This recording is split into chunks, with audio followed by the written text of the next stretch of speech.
রাখি বন্ধন উৎসব উপলক্ষে এলাকার কচিকাঁচা ও ভাইবোনেদের নিয়ে উৎসবে মাতলেন যুব মোর্চার জেলা সম্পাদক শুভম প্রকাশ সিং। দুর্গাপুরের ১৫ নম্বর ওয়ার্ডের মসজিদ মোল্লা এলাকায় নিজের বাড়িতেই এই অনুষ্ঠানের আয়োজন করা হয়। রাখি বন্ধন উপলক্ষে ভাইবোনেদের হাতে রাখি পরিয়ে মিষ্টিমুখ করানোর পাশাপাশি ভাইদের হাতে তুলে দেওয়া হয় বিশেষ উপহার। উৎসবকে ঘিরে এলাকার শিশু ও ভাইবোনেদের মধ্যে দেখা যায় উৎসাহ ও আনন্দের পরিবেশ। এদিনের অনুষ্ঠানে প্রায় ২০০ জনের হাতে জামাকাপড় তুলে দেওয়া হয়। অনুষ্ঠানে শুভম প্রকাশ সিং বলেন, রাখি বন্ধন শুধু ভাইবোনের ভালোবাসার উৎসব নয়, মা বোনেদের সুরক্ষা ও সম্মানের বার্তা দেওয়ারও দিন। সমাজে মহিলাদের নিরাপত্তা ও মর্যাদা রক্ষায় সকলকে এগিয়ে আসার আহ্বান জানান তিনি।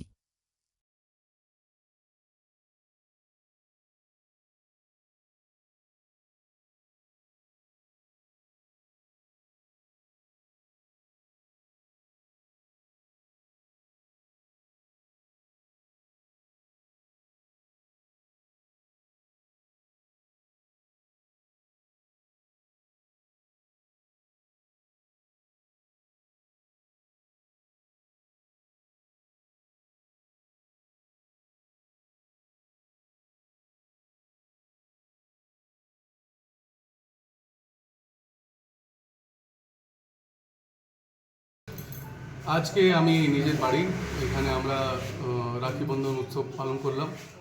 সমস্ত ওয়ার্ড ১৭ নম্বর ভিত্তিক যত আমার ভাই বোনরা আছে এখানে এসে আমরা রাখি উৎসব পালন করেছি।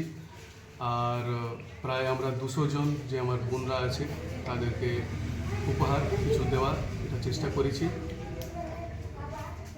আর এছাড়া আজকে সারাদিন আমরা বিভিন্ন জায়গায় পৌঁছানোর চেষ্টা করব, মা বোনদের কাছে থাকার চেষ্টা করব। রক্ষাবন্ধন উৎসব একটা বোনের উৎসব, যে এদের বিশ্বাস দেওয়া তাদের রক্ষা করা। এই ভারতীয় জনতা পার্টির সরকারে যে আমরা বিচার পরিবার থেকে আদর্শ পেয়েছি যে আমরা মা বোনদের রক্ষা করব, সেটাই আজকে প্রতিজ্ঞা করছি আমি এখানে। আর যেরকম দুর্গতি হয়েছিল মা বোনদের আমাদের তৃণমূলকালীন, আমরা প্রচুর চেষ্টা করব যে আমরা তাকে শুধরাবো।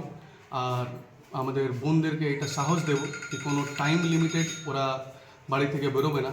যেমন মাননীয় পূর্ব মুখ্যমন্ত্রী বলতেন যে ৮টার সময় পরে বেরোতে হবে না, তো সেটাই বিজেপি আসার পরে আমাদের শুভেন্দু সাহেব সরকারে আমরা এটা আশ্বাসন দিচ্ছি যে কোনো টাইম দেখে কই মা বোন বাইরে বেরোবে না। ওরা রাত ১২টাও বেরোবে, রাত 2টাও বেরোবে, আর মাথা উঁচু করে বেরোবে, আর সমাজও তাদেরকে আদর্শ করবে। এটা মা দুর্গা বার্তা, এটাই আজকের বার্তা। এটা দুর্গাপুর, এটা মা দুর্গার জমি আছে, এখানে আমরা মা দুর্গাকে পূজন করি। তো সেই মা দুর্গার মাটিতে মা বোনদের সুরক্ষা, মা বোনদের সম্মান, এটাই আমাদের আদর্শ, আর এটাই আমরা পালন করি। কি নাম আপনার? আমার নাম শুভম প্রকাশ সিং, আমি এখানকার জেলা সম্পাদক, ভারতীয় জনতা যুব মোর্চা।